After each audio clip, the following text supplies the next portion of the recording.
It begins with a clock, a silent one built into the marble wall of the National Bank of Rwanda.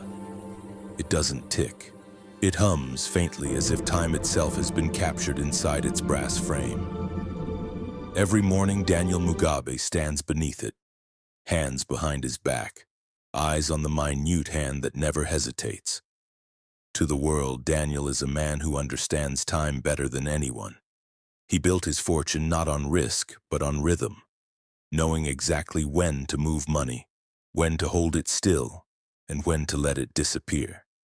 He's not the richest banker in Africa, but he's the one they call when the math starts to bleed.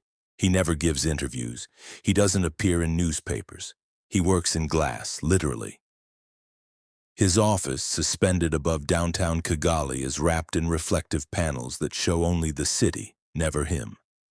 They say he was once a prodigy, a government economist who disappeared after a quiet scandal involving unaccounted reserves. They also say he came back with an idea. No one knows where he went during those missing 7 years. Some say Switzerland, some say Singapore. But Daniel knows the truth. He didn't travel across the world. He traveled through it. It started with numbers, an algorithm he wrote to predict sovereign debt collapses, a simulation of how time interacts with value. But the model began showing things it shouldn't. Bonds stabilizing before they were bought, inflation slowing before it was addressed. It was as if the future was correcting the past. He called it Chrono Yield, and then he tested it. The first deal was small, a Rwandan agricultural bond worth $20 million. He rerouted the payments through a dummy account, offset the balance by 30 days. And when the time loop closed, the profit appeared before the investment cleared. Impossible. But there it was.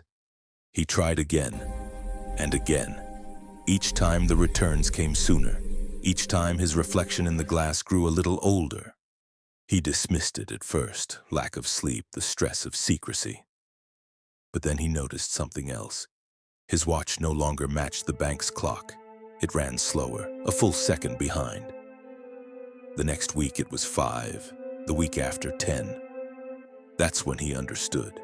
He wasn't borrowing money, he was borrowing time. Within months, Daniel's name disappeared from public contracts and reappeared in the shadows of government debt deals, not just in Rwanda, but in neighboring countries. Burundi, Uganda, Tanzania. His company, Helix Capital, became the quiet architect of regional recovery. Presidents shook his hand. Economies bowed to his spreadsheets. But his reflection kept aging. And the clock in the bank never stopped humming. He tried to slow the algorithm, but every transaction demanded another. Every correction required a counterbalance. The only way to fix time was to sell more of it.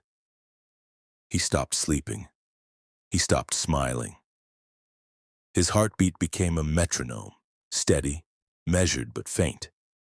One evening, as the rain blurred the glass walls of his office, Daniel opened his laptop and saw the projection. Lifespan remaining, 43 days. He stared at it without emotion. For years he had watched currencies rise and collapse.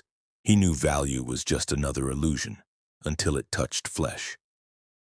Now, for the first time, his wealth had a price he could count in breaths. The world began to whisper again. A sudden spike in Rwandan reserves, an IMF report showing debt vanishing overnight, too perfect to be real. Investigators from abroad came asking questions. Daniel welcomed them, calm, polite, perfect. He offered them coffee, numbers, transparency. But not truth, because truth doesn't fit in ledgers.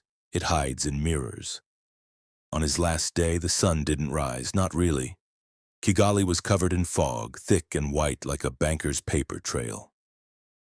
Daniel arrived at the National Bank, stood beneath the clock one final time and waited for the hum to stop. It didn't.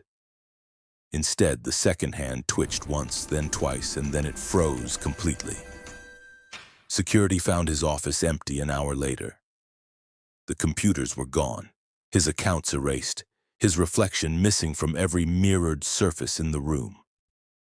Only one thing remained on his desk, a single watch, its face cracked, its hands still moving backward. Weeks later, Rwandan officials reported a miracle: foreign debts cleared, reserves doubled, and growth projections off the charts. No one could explain it. But at midnight in the financial district, the lights sometimes flicker 3 times and the hum of the clock returns, faintly. Some say it's power surges. Others whisper that it's Daniel still making trades, selling time he no longer owns. Because in Kigali, time is money, and one man learned the cost of both.